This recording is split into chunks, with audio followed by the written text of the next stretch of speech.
Section 16.6, weak acids. All right, we have another K.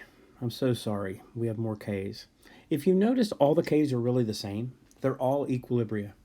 They're all how much product do you have? Now, if you're talking about an acid breaking apart and going into its conjugate base or making a hydronium, really it's just like making a product. So if you look here at K sub A, it's exactly the same as K sub C was. All of these are simply just equilibria constants. The constant is a number that makes this work. So that if you look at the number, you're able to just in an instant say, oh, I've got lots of acid making. Okay, so this is a strong acid, so most of this is going to product, which means most of it's going to a hydronium. Or this is a weak acid, very little of it's going, most of it's going to the left. So if I look at a K sub A and it's huge, I know that it's very strong acid. I know that if I've got a very small K sub A, much less than 1, it's probably not even an acid at all. And if I've got a moderate towards 1 K sub A, that's going to be you're going to have a weak acid, and it's going to only partially dissociate. So if you look, they're all the same. It's going to be the concentrations of in this case, 2 products divided by the concentration of the acid. Now, the liquid water is not considered because it's liquid. You don't put any liquids or solids in this equation. All you're going to do is gases and aqueous solutions. So you're just going to put the aqueous solution. So this K sub A really is just a dissociation constant. So let's play with it. Do you remember your ice table? An ice table has 3 columns or 3 rows. You're going to have an initial concentration of the various parts. So this is hydrofluoric acid. Here is water, which is going to be nothing since water's liquid. This is your hydronium, and this is your conjugate base of fluoride. And so we want concentrations at equilibrium. That's what you're going to put in your K sub A. K sub A, remember, is going to be the concentration of hydroxide times the concentration of fluoride divided by the concentration of hydrofluoric acid. Well, all of these concentrations that we're going to put them in are at equilibrium. So I have to find them first before I can find my K sub A. If I want K sub A, it's essentially my equilibrium constant, but I have to have these constants, I have to have these concentrations at equilibrium in order to solve it. So the first thing they're going to give me, actually give 2 pieces of information. They tell me that the concentration of the hydrofluoric acid is 0.25 molar, and that's my initial concentration. So ice, remember, is initial. Okay, then it's a change in concentration, and then you're going to end up with the concentration at equilibrium. That's the E. So let's remember that I've got some hydrofluoric acid at the beginning. So I have a concentration here at the beginning. It's going to drop. Okay, do you see that these guys are going to be turned into these guys? The left is going to be turned into the right. So this is going to be dropping, and as it drops, this is then now going to be your expression that you would use for equilibrium. It's going to be whatever your original concentration is minus whatever the drop of concentration is. Now, why do I say X? Well, for every mole of hydrofluoric acid that drops, remember this is molarity or concentration. For every mole concentration that drops, this is a 1-to-1 relationship and this is a 1-to-1 relationship. For every time this one goes down, this one's going to go up the same and this one's going to go up the same. So as this one drops down per mole, this one's going to go up per mole, this one's going to go up per mole. All right, now if these numbers were different, you'd have to finagle them. You'd have to divide by 2 or multiply by 2 or something in order to get them all based on the balanced equation. The stoichiometry has to work. But in any case, you're now going to add I and C together to give you equilibrium. Well, the first one's easy. It's 0.025 minus X. Okay, so it's 0.205 minus X. There's nothing in the water because it's a liquid. I've got 0 plus X equals X, 0 plus X equals X. So right now I have no numbers in my equation, but I can find something to put in it. but right now that's what's going to go in your case of A equation. Let's find out what X is. All right, X is your concentration. X is the concentration at equilibrium of your hydronium. Well, that is what you can figure out through the pH. And I've got a pH here. pH is 2.036, and the concentration of hydronium is 10 to the negative pH. Well, here's the pH, 2.036. So 10 to the negative 2.036 on your calculator is 0.0092. All right, so this is your concentration at equilibrium of hydronium. So it goes here.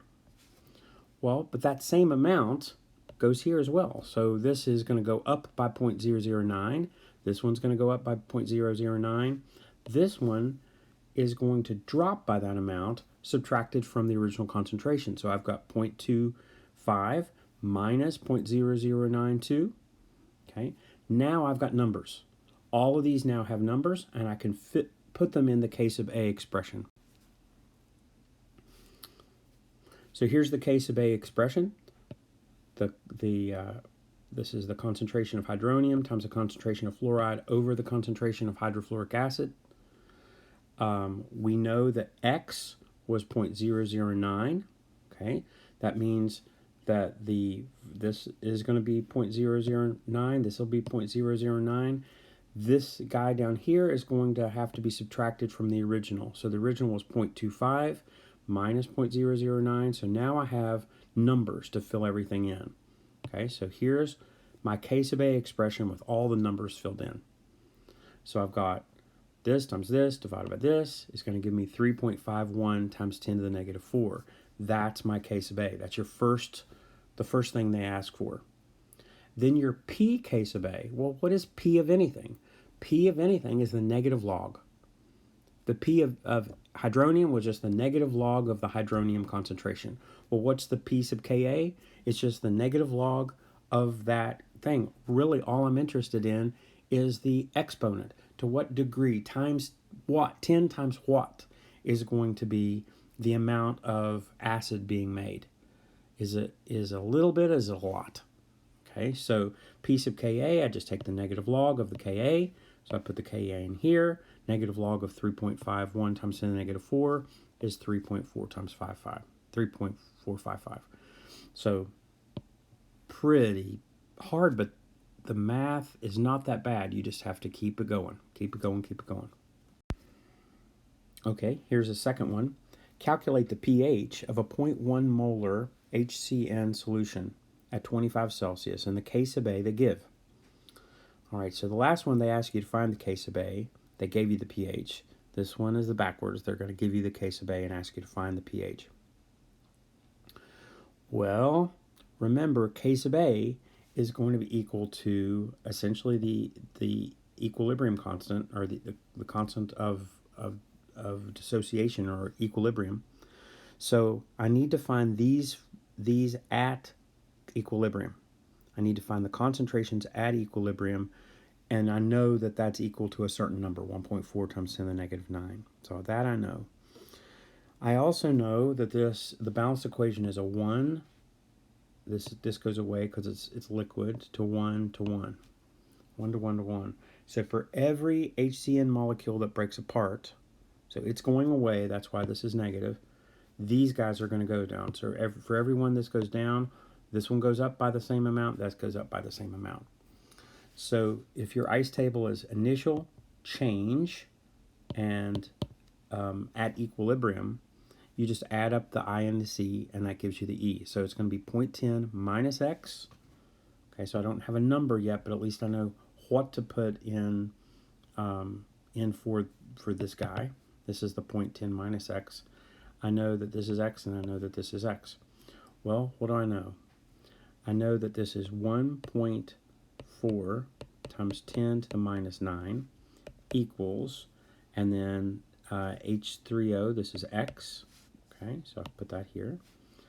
I'm going to do it again, times X, and then divided by 0.10 minus X. Okay, so far with me. I see an x squared in my future, which I hate because that means that it's a quadratic formula. I would simply look up a quadratic formula on the internet. I mean, I know how to do a quadratic formula, but it takes me 15 minutes and nobody ever wants to do them. As long as you do them once, I think you're fine, as long as you know how to do them.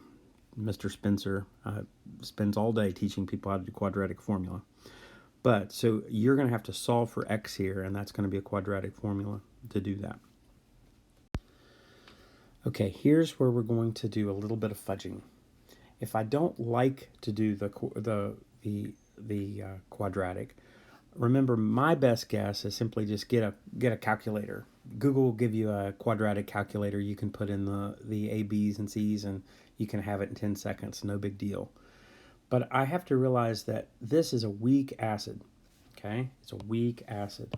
Weak acids almost have no hydroniums. Only a little bit goes into hydronium. Most of it's going to stay by itself. It's mostly going to stay as a molecule. It's not going to associate into ions. So I can kind of see this as 0. It's so very little that it's probably just going to round off anyway. Okay, now if you were to go through and do it longhand and do the quadratic and figure it out and find out that it's tiny, or if you put it on the calculator and find out that's tiny, it's still going to be tiny. Anytime that you have a weak acid, this x is going to be essentially negligible. And if this is negligible, that means there's no quadratic anymore. Okay, I have a nice easy square root problem, and that's not a problem. That's easy. Okay, so I've got 4.9 times 10 to the negative 10. Okay, that was what I was given, equals x squared over 0.1.